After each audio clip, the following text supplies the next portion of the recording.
Okay, star classification. Basically, when we classify stars, we've already talked about absolute magnitude and um, apparent magnitude. And so, one of the things that we do to classify stars is pretty simple. Is we take the absolute magnitude and we'll plot them out. And so one of the diagrams that we use quite heavily is called an HR diagram, Hertzsprung and Russell diagram. And if you look in your book, it would be on page 554, and it's diagram 27.6. And basically 27.6 is taking every star that's out there, and if we can see it, we're plotting it on a diagram that is temperature versus absolute magnitude. So what does it really look like, and what temperature is it? And so what we find is they produce a pretty cool pattern, and what you'll see is this little swoosh right down the middle of that diagram, ranging from 30,000 degrees Celsius to 3,500 degrees Celsius.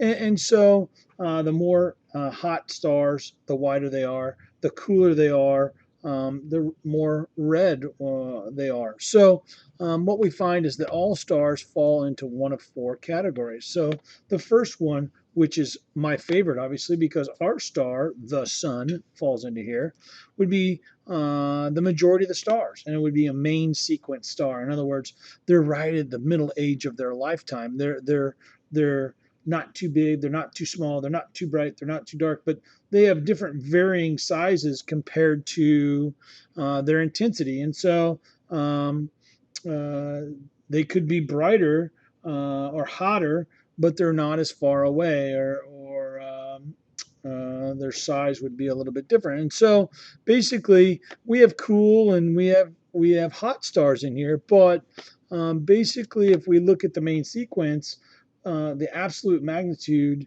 is what's changing in these things with the temperature. And so we have our main sequence stars, right? So that's our first ones. Those are right in the middle.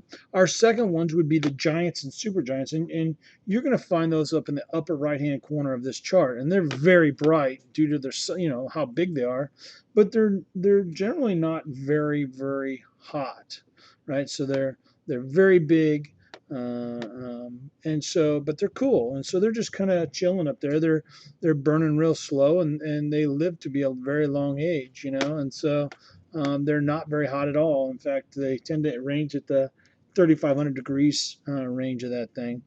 And again, like I said, they're up in the upper right-hand corner of the diagram. Then you've got the white dwarfs, which are down in the lower left-hand corner, very small, but they're brilliantly hot. I mean, they're extremely hot, and so they're burning their life up pretty quickly. And so what happens is it's basically a star that the outer layer has been ejected off or blown off all the outer gases, and it's glowing white hot right before it's ready to die. And so that's in the lower left-hand corner. So before we talk about stellar evolution, what we'll do is we'll get into that in our next segment. So did a great job today. Again, thanks for listening, and we'll talk to you later.